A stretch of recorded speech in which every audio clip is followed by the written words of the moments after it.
Shalom Akim, Shalom Akwath. This first, I want to give all praises, honor, and glory by saying Kalalal Yamla, Yahweh Bashem Yahweh Shai, Bashem Rakakudash. Double honor to the apostles of Great Millstone, and Shalom to the Akim pushing this word in sincerity and truth. Alright, now this lesson, gonna be a quick and simple one, you know what I mean? Um, So recently I was watching this movie, Guardians of the Galaxy Part 3, and something took place, that I personally thought was of significance, because it really it's something that actually played out in this world that we're living in, and it's and hopefully, this is not any spoilers for anybody who might be interested in the movie. So like if any spoilers. But what we see happening is the character by the name of Rocket Raccoon, they were going into his backstory and how he was created by this other character called the High Evolutionary. You know what I mean? So basically him use his plan is to create this utopia, right? Using lesser species, animals, basically. So what you would do is put them in a machine, have them transform, have them basically get intelligence, being able to talk, them walk upright like men, and so on and so forth, right?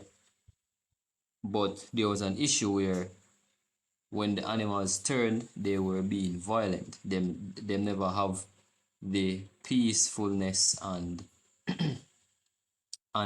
intelligence that he was hoping for. Now, another one of his experiments, Rocket Raccoon, um, basically developed, for a different level of intelligence, beyond all other experiments that he's done. You get me? So long story short, the Rocket Raccoon basically gave him the formula to fix the issue that he was having. All right, and that actually worked. Seeing so the animals them come out, intelligent, calm, peaceful, and everything is me looking just like humans. Well, not looking like humans, but communicating and standing upright like humans, etc. And so it come to a scene now where them start celebrating, say oh um them can finally move to the new world. Right now when Rocket say oh we're going to the new world, him say oh no, here's me, you're not going to the new world. Let me just see if I can. No, not this.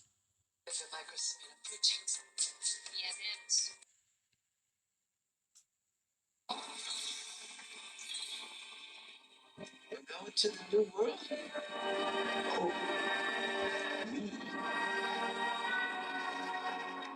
Look, as if you were coupled together by fat-fingered children. How could you be part of a perfect species? You're simply a medley of mistakes we could learn from and apply to the creatures that truly mattered. Patch 89 was never meant for the New World P13. You could figure out the complex workings of cytoplasmic filtration systems, but you couldn't figure out that. But that brain. Right, so the significance of me bringing that out is that it is quite similar to Esau's excuse me. It is quite similar to how Esau does things, what I mean? And not necessarily just Esau. When I really think of it, it's something that a lot of that people in general do. It's just, it is the society that we live in right now, where people will use you just to get what they want, and then dispose of you, don't look for you no more, but really and truly I actually do this for point out how Esau really is, Esau's real nature, what I mean? And it is a known fact that this is what happened to us in slavery. Seeing we were used for our free labor, beaten, a lot of us beaten to death, ripped out of our mother's arms, ripped out of our wherever we dwelt, right? Brought here to serve hardcore bondage, build this society, not just the land of America, but this world that we're living in general, seen.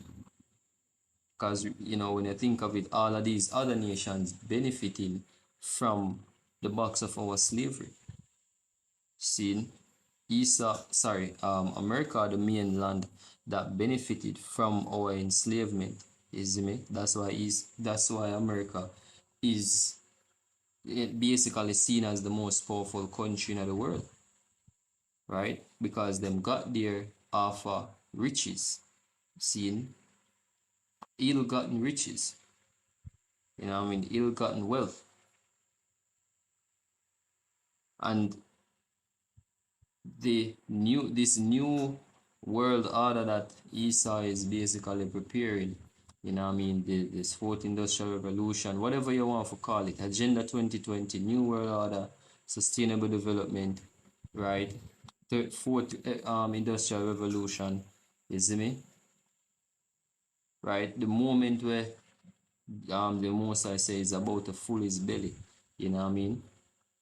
we, the Israelites, speaking of the children of Israel, the descendants of Abraham, Isaac, and Jacob, we are not meant to be a part of that society, even though it was our sacrifice, well, not a willing sacrifice, but nevertheless, it was our sacrifice that actually built the current system that's really started the foundation of this current world that we're living in.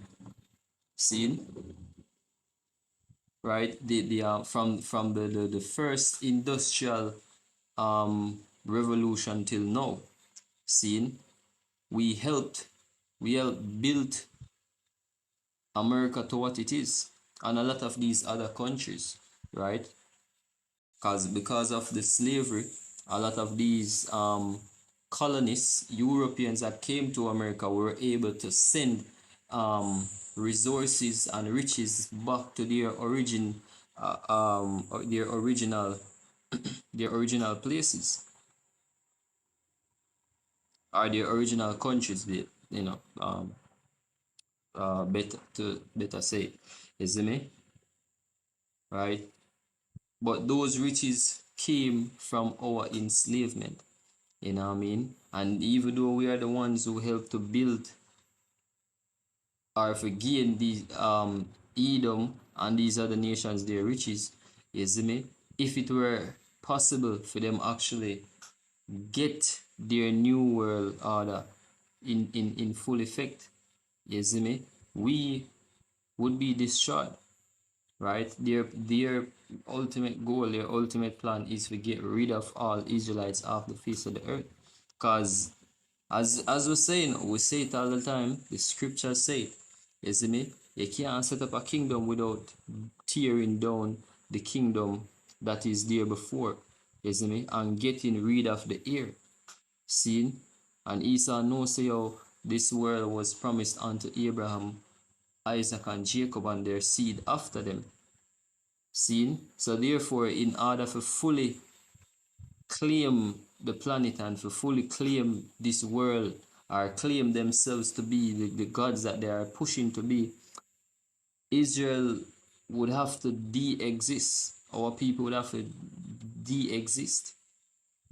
There can be no Israelites left on the face of the earth if Esau is to go through with these plans. But a lot of our people aren't even aware of these things. See, that's why you see them all friendly and jolly with Esau, right? Everybody wants to go America. Everybody wants to have a white friend, or being in in league with white people or whatever.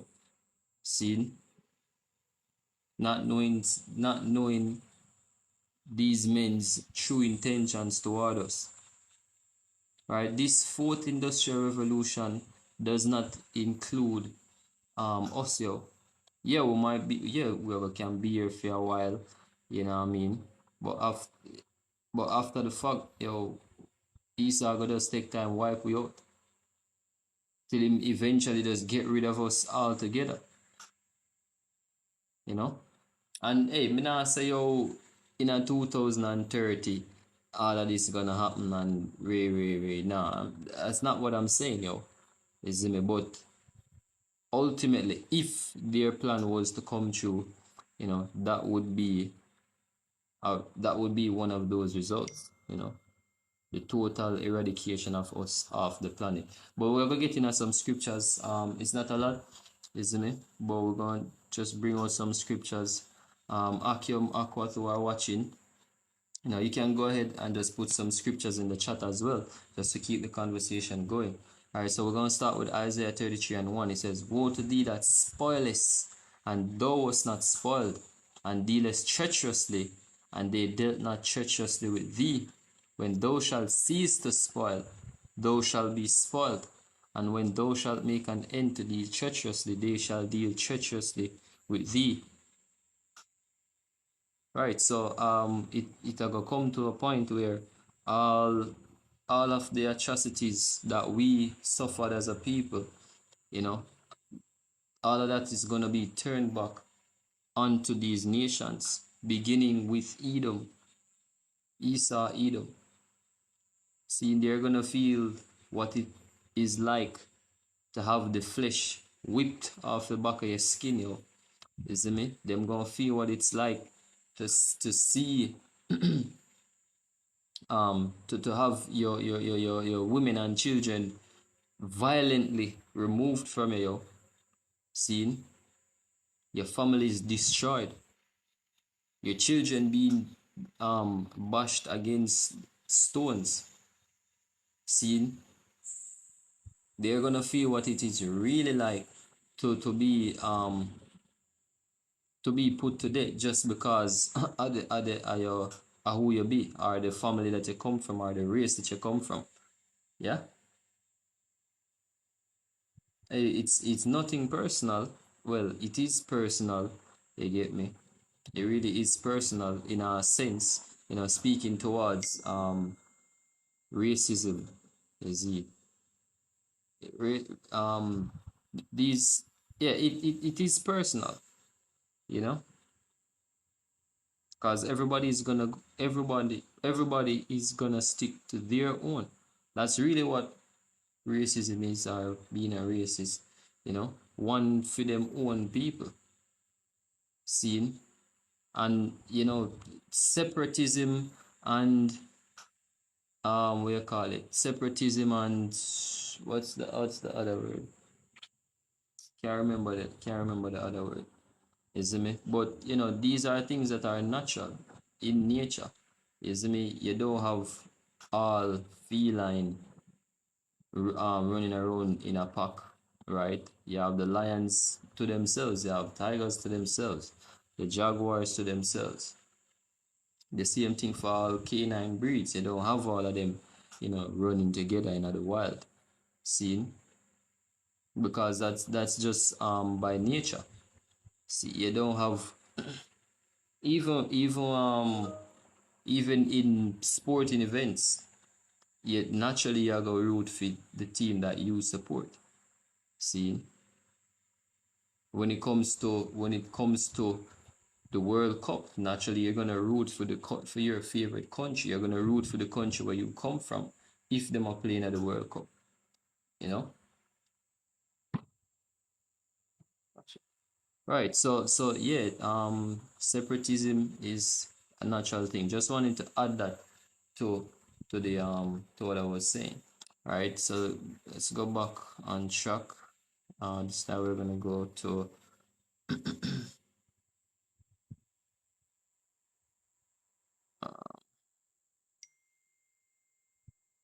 yeah, we're gonna go Isaiah 26 and verse 10.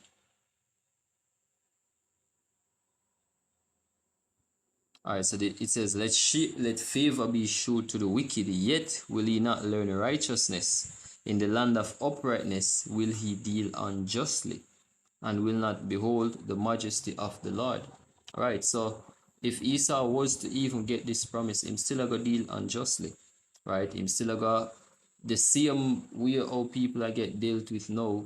It's the same way them are gonna get dealt with, right? As a matter of fact, one of them goals in the new world order where them are set up is to actually remove the middle class. So you're literally just gonna have the rich and the poor seen, and the rich will control everything. The poor will just um the poor will own nothing, as them say. You will own nothing, but you will be happy. You see me? But them now go because but through them deceptive ways and them deceptive um thoughts, them now go tell you what that truly entails. You see me? You're gonna be like a child again, basically. You only get what your parents say you can have, right? You can only do what your parents say you can do. That's the best way we can put it for people really understand the type of um system that these men are looking to achieve, where they control everything, they own the majority of everything, right? And the poor, they just sit by and wait for what is decided to be given unto them. See, you will not own a vehicle, but you will have access to a vehicle. You will not own certain things, you'll just have access to them, right? You won't have a job, you will just get social credits or a universal basic income, which your behaviors can affect your survival.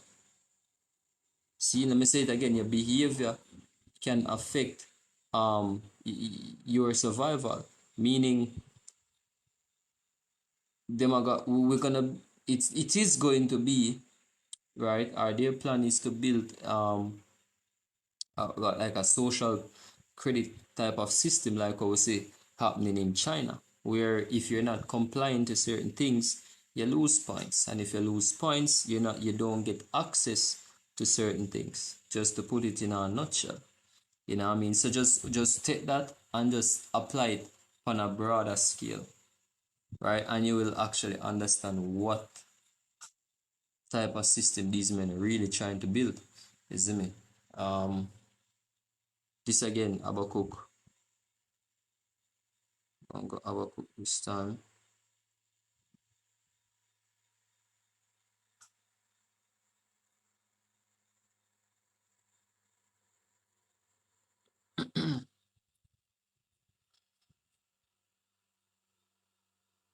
All right, so this is Habakkuk 2 and verse 8. It says, because thou hast spoiled many nations. Salakia, well, go 6. Shall not all these take up a parable against him and a taunting proverb against him, and say, woe to him that increases that which is not his, how long? And to him that ladeth himself with the clay. All right. It says, shall they not rise up suddenly that shall bite thee, and awake that shall vex thee, and thou shalt be for booties unto them. All right, so there we go. We have the spoiling again. So Esau spoiled us, what I mean, took us captive, turned us into servants, into slaves. Is gonna beat the hell out of we. All of that I go back upon them. All right, the scripture says double unto her according to her works. All right. Verse 8. Because thou hast spoiled many nations, all the remnant of the people shall spoil thee, because of men's blood, and for the violence of the land, of the city, and of all that dwell therein. Woe to him that coveteth an evil covetousness to his house, that he may set his nest on high, that he may be delivered from the power of evil. I think me I say what me woe to. I think I see the precept I actually did one.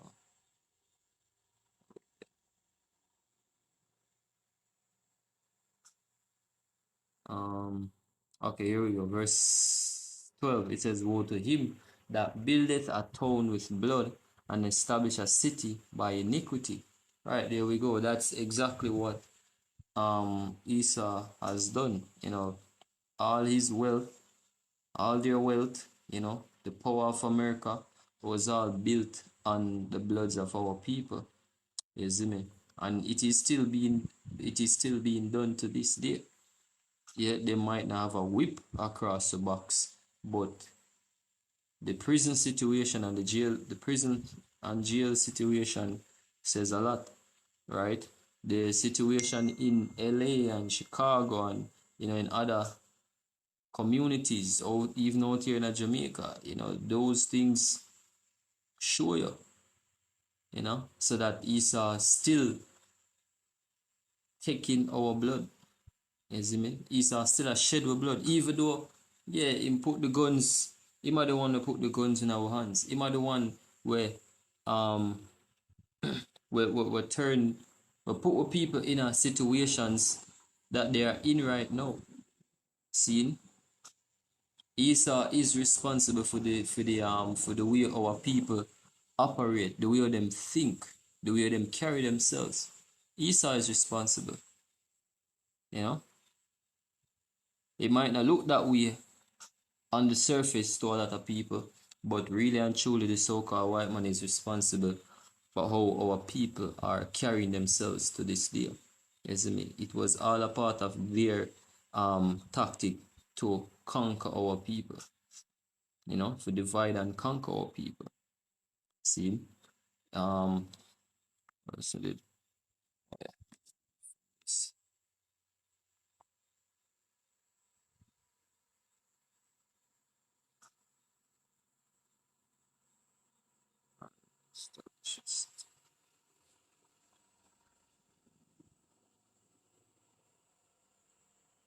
Uh, okay, so this is gonna be the last precept, all right, and it's coming from Sirach 10, and we're gonna go verse 8.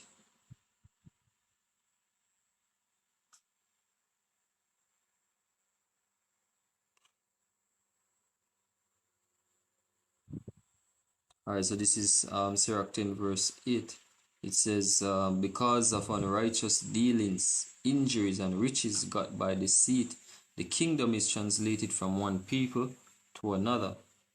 All right, and that is a future prophecy. That's exactly what's gonna happen in the near future when the Lord Yahweh Shem Yahushai returns, to rip the kingdom out of the hands of Edom, right, and set up the children of Israel, back on high. I think actually straight out, I was actually gonna make a point with that, you know. Um, you can't in order for build in order for claim the promise, Esau definitely would have to get rid of Jake altogether, because as the scripture say, how can you um break the strong man house unless you bound him first, right? Just to paraphrase, you know. So in order for so Esau knows, in order for totally lay claim on this society, you must get rid of the actual heirs. Seeing Yahushua is the main one, right? And him say, oh, we're gonna be joint heirs. The scripture says we shall be joint heirs with Yahushua. Seeing? So yeah, Esau knows, say, yo, he must go get rid of Jake once and for all in order for lay a total claim on this system. You see? On this world, I should say, Salakia. But with that, again, we want to say our praises to Yahweh Shem Shai, Hashem Kodash, double honors to the apostles of Great Stone. Shalom to Akim, pushing this word in sincerity and truth. Again, Akim Akwat, you can just put some scriptures in the chat. You know what I mean? We can keep the conversation going. Possibly we can even do a lesson on some of those precepts that that are placed in the chat. But till now,